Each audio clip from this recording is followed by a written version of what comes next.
everybody, and welcome back to another tutorial by NovaPans Handpans. Today we're going to be finishing the Mahers piece, the one which goes like this.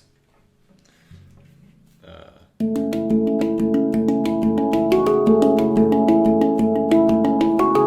was section 1. Section 2 is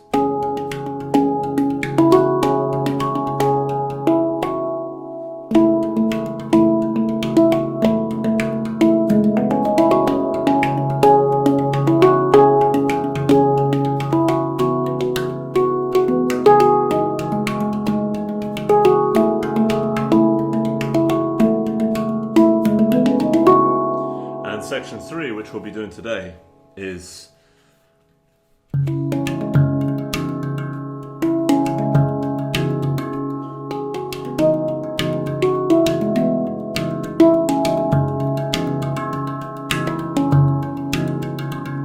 so arguably section 3, which we'll be doing today, is one of the simpler sections of all three, because there are just 3 parts of it.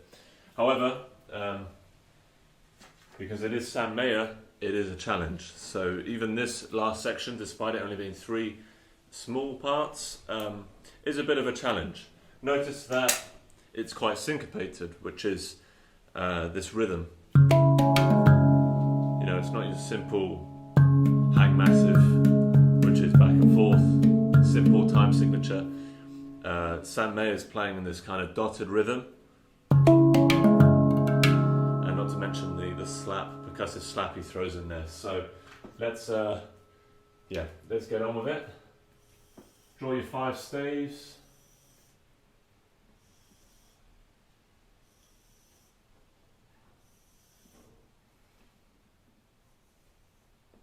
Time signature, it is 4/4, which means it is a simple time of just 4 beats in a bar.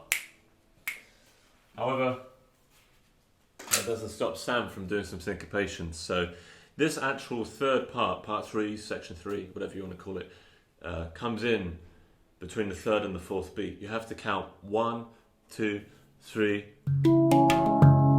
right? 1, 2, 3, 1, 2, 3. And what's going on here is obviously the first note is the ding. But because you have to wait 3, we have to notate a 3-note rest. And the way we do that is, well, let me draw it here for you. So in terms of rests for sheet music, we notate this little squiggle as a 1-beat note rest or a crotchet beat rest. So I'll just write the beat names. And then this one here, which is a coloured in rectangle, oblong, whatever you want to call it, is a 2-beat. And we know from a previous tutorial that by adding a dot on a music symbol, you add a half of what it already is. So this 2-beat rest plus a dot will be a 3-beat. Now you would assume, because I said you have to wait 3 beats, that we would be using this. But it's a little more complicated than that, because Sam actually comes in between the 3rd and the 4th beat. In fact, he comes in halfway between. So the way we do that is we draw notate a 2-beat rest and then a half-beat rest. Now a half-beat I didn't draw up here for you, but looks like this. It's kind of like a mutated apostrophe speech mark. But this basically means a half-beat rest. So when you see a 2-beat and a half-beat next to each other, it means you actually have to count 3 before then playing, because if you get your head around this logic, a 2-beat rest indicates that you have to count 1, 2, and then this half-beat rest, being on the 3rd beat, means you have to actually count 3 before playing. Now if that's a little confusing, you can ask us in the comments or privately, that's fine. But in this context, you have to count 3. 1, 2, 3 before then playing what is this for the 3rd section. 1, 2, 3. So what he's doing is he's playing the ding,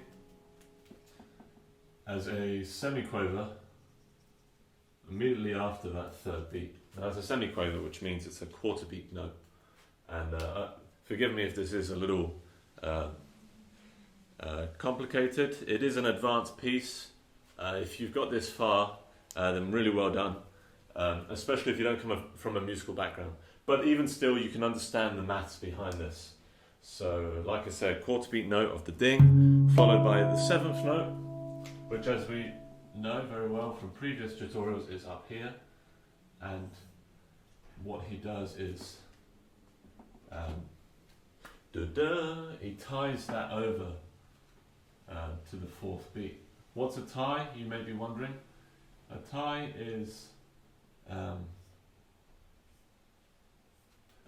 when you tie two notes together, basically join. Okay, so instead of playing two notes at the same time, they're actually linked so as to extend the actual duration of the note length itself. So let me just get my head around how long that second note is, how long the actual tie is for. 1, 2, 3. Yeah, so actually it's all semiquavers. So what's he doing? 1, 7, 1, 7, 5, slap, 2. 5, slap, 2. He's playing 5, which we remember is down there. Slap, just to confuse things, we put up here, right? Put a circle around it to indicate that, well, just in this context, I'm going to circle the slap over here, and then a 2 down here. Now these are all semiquavers. These are all quarter length notes, so they should be much closer. But I've stretched them out a little bit just for the sake of showing them better. But these, because they're quarter beat notes, semiquavers, however you want to call them, they will be joined like this. And you'll remember from previous tutorials what the difference is between semiquavers, which are quarter beat notes with the double lines on for the head, versus say quavers, which are half beat notes, or crotchets, which are one beat notes, etc. Just navigate through the previous tutorials if you need to catch up on those. So essentially, this is what he's playing: 1, 2, 3. 1, 2, 3. So it's a little bit of a challenge to notate, but you count 1, 2, 3 on the half beat. He comes, so between 3 and 5, also known as 3 and. He goes ba-da, ba-da, and then you wait for the fourth beat. 1, 2, 3, ba-da, 4, E and da. Do you remember when we were doing semiquavers before, and we would count them as 1 E and da, 2 E and da, 3 E and da, in order to count every one of the semiquavers? Well, this is the same logic. So for the E's, I'm going to put a little minus sign there, negative sign, and for the ands, I'm going to put the plus sign. So the way you would read that is 4 E and D, or 4 E and da. So in this context, you count 3, you come in on the off beat, you hold that 7th note until you land in 4, and then you count the last 3 semiquavers of that beat, 4th beat, which will then lead on to the 4th bar. So again, you do this as 1, 2, 3, da, right? 1, 2, 3, 4. Oh, that's difficult to read. Is it sing at the same time? 1, 2, 3, 4. Right? So I sing 4 before I play those last 3 notes. 1, 2, 3, 4. 1, 2, 3, 4. 1, 2, 3, 4. 1, 2, 3, 4. 1, 2, 3, 4. Yeah. If you're struggling to get that perfect, especially if you're counting as I was and struggling, just make sure that you count 4 before you play these last 3 notes here. And I finally invested in some coloured pens so we can advance our learning here, if it's not too complicated. And what does he do after he plays that? Dun, dun, dun, dun, dun. He lands on the ding. 1, 2, 3, 4 on beat. So again, you go down to the ding. We're going to assume that's just for four beats. That's hence the minimum, which you can see there. Good. That's a 4-beat note. Remember. 1, 2, 3, 4. 1, 2, 3, 4. 1, 2, 3, 4. 2, 3, 4. What does he actually do when he plays on? 1, 2, 3. 2, 3.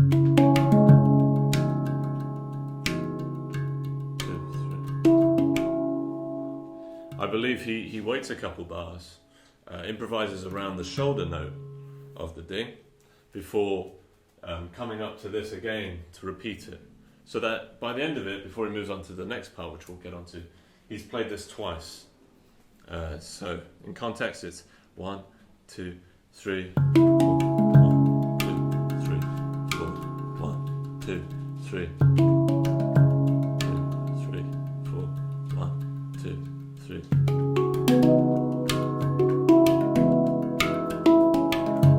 Right, we're gonna learn this, okay? So what you can do basically for the end of this, you can either just play the ding for 4 beats and then repeat and do this whole section twice, or you can improvise a little bit on the shoulder notes for the second bar, as I am here. 1, 2, 3, 4. And what am I doing? I'm going 1, 1 yanda, 2 yanda, 3 yanda, 4 yanda. So I'll write the alternative here.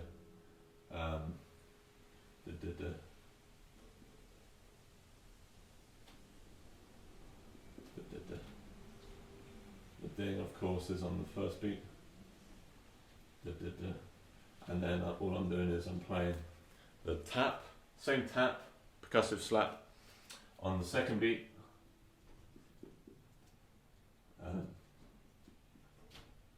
And also on the fourth beat. Gap. Yeah. So that's all that's going on here. Sorry, ignore that little slip of the pen. It's essentially the alternative here is to, instead of playing that just long note, you can play this sort of variation on the shoulder notes, where the middle line little crosses are your taps, and that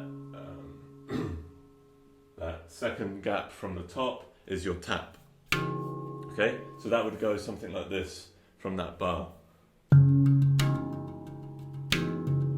And this is a riff in itself. And why do I do it? Well, from all my scale practicing, it kind of comes naturally. And when you've got time to play, I can just stick that in there. So playing this whole little miniature first section, you would go 1, 2, 3, 4.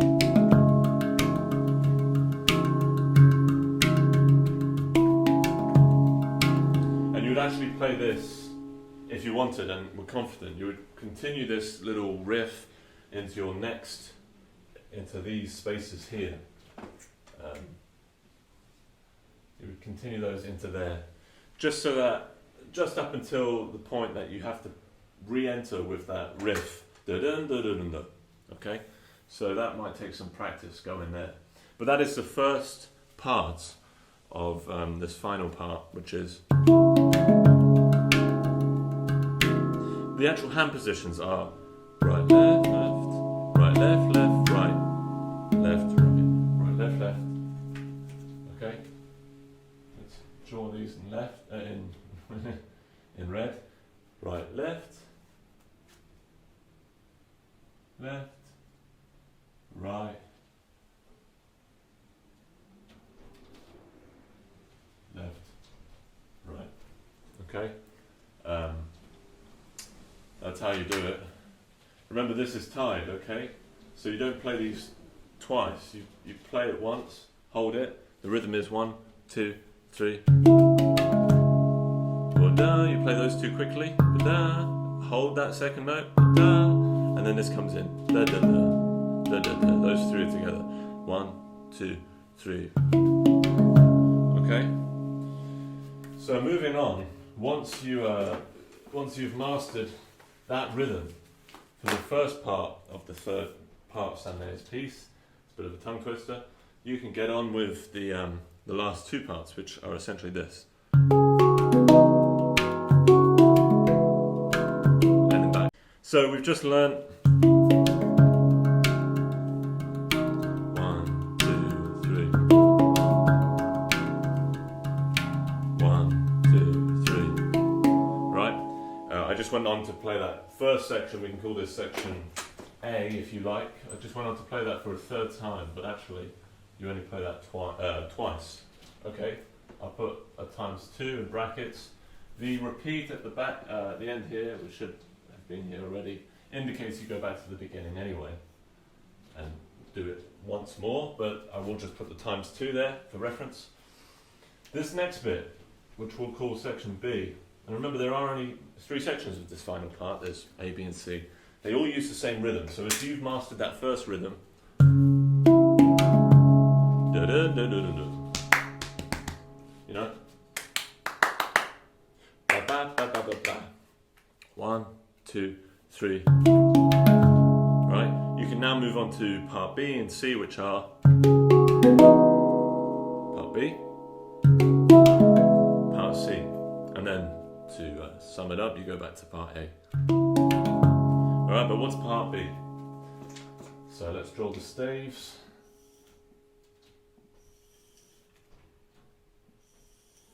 Top lines are a little close there, but we should be alright. So again, you've got to wait. Maybe not.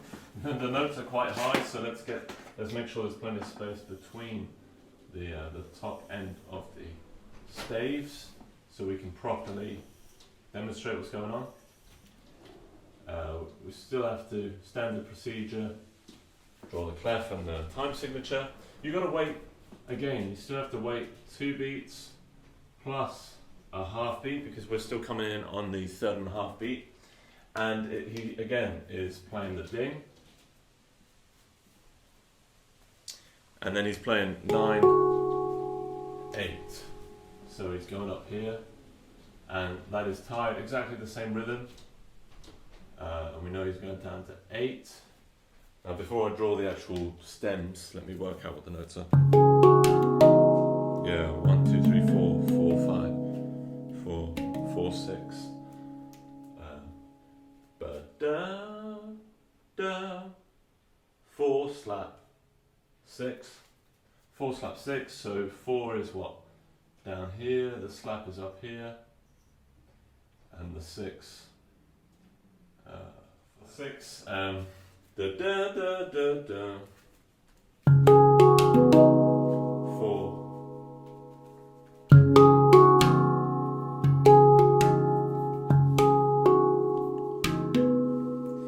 Yeah, actually, he does the percussive slap first here, and then he plays 4, and then 6 up here. So same rhythm as before. Da-da.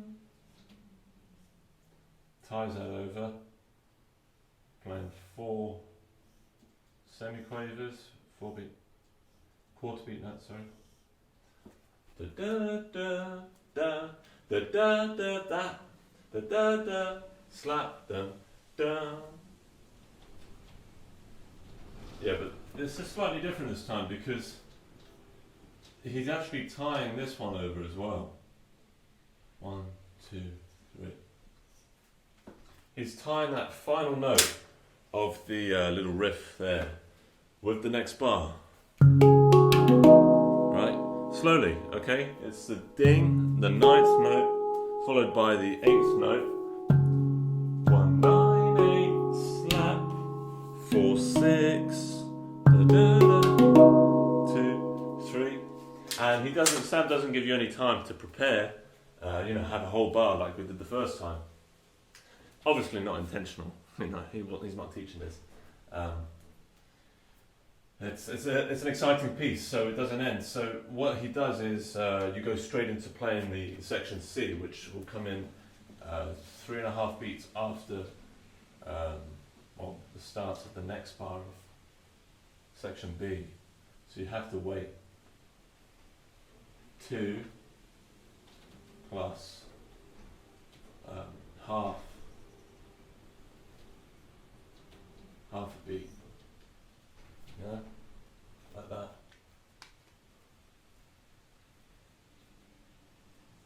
Yeah, and then he goes in. So again, you see what's going on there? You've got a 2.5 beat note, which is just like the 2.5 beat rest up here, but now it's an actual note. It's the 6th note. You're going to count 1, 2, 3, and then play the next part, which is section C, which we will fit in on the end here.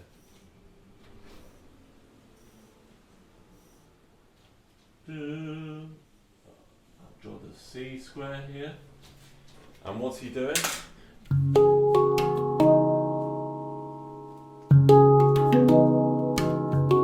And he actually slaps there. So but you don't have to throw in the slap, okay? I'll add the slap during the kind of transition period at the end of this, so you have an option of taking it to the next level if you want. What he does is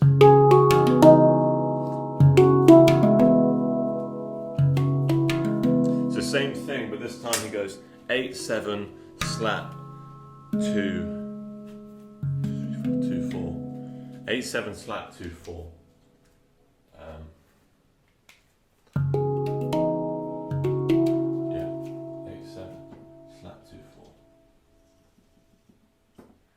To 8, which is up here. We know that's tied. He goes on to 7, slap, 2, and then 4, which we know is there. Guys, if you're bearing with this, because this is very technical, they're really well done to you guys.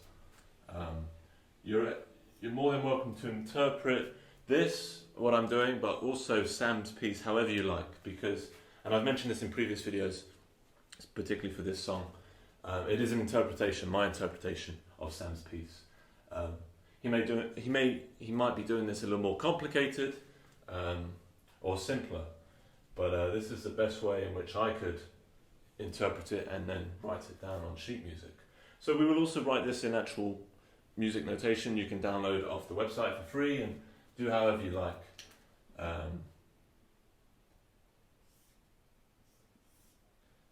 Just a little disclaimer there, I guess. Da-da-da, slap, da-da. Well, now I'm a little confused. Because you know what I've done.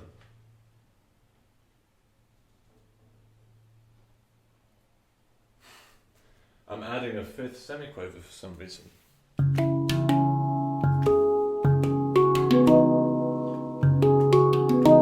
Because it is not tied after all. Forgive me. He just goes straight into the next bar. Which makes it slightly simpler actually, because I don't have to draw so many ties.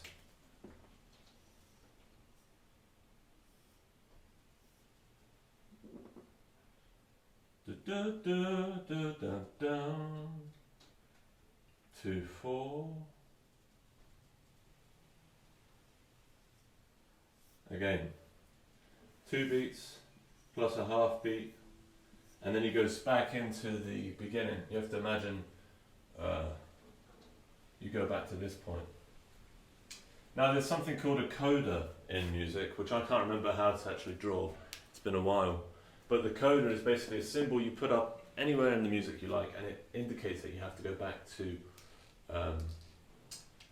a certain respective point. Now I believe it's something like a target, something like that, and then they write something like I'll code something coda. Now don't take my word for this, but what I'm going to do, just for the sake of simplicity, and obviously have this research for next time, because it's been a few years. at the end of section C, which is over here, you go back to the beginning, at this specific point, because by the time you've played 1, 2, 3, 4, 1, 2, 3, 3 beats again, 3 beats and a half, you need to start again. And that's the third section, really, that's all it is. So from the top it's 1, 2, 3, 4. Right, 1, 2, 3, 4. 1, 2, 3, 4. 1, 2, 3. Last time. 1, 2, 3.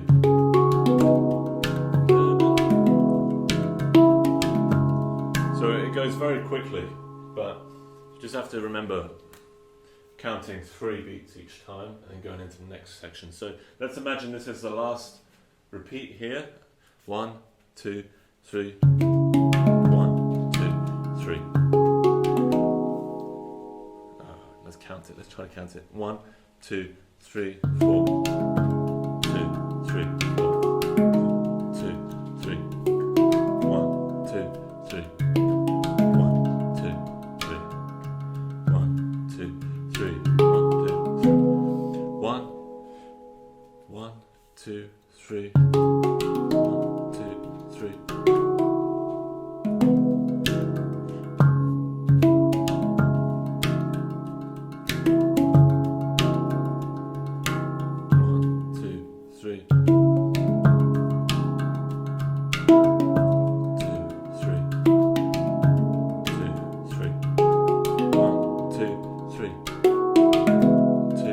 3. You see what's going on there? And that essentially is Sam Mahers' piece, part 3. Now it is tricky because it is syncopated, and I can't tell you how you're doing because I need to see really what you're doing in case you are doing something wrong. So if you are stuck at any point, send us your videos and we'll be more than happy to help you out. That is Sam Mahers' piece, part 3. We are aware that he develops it even further and he mixes and matches all sorts of new riffs, which we've not actually been able to get to, but we can assume that a lot of it is inspired by his original work, his original previous part 1, 2 and 3. If you missed the previous parts, check them out.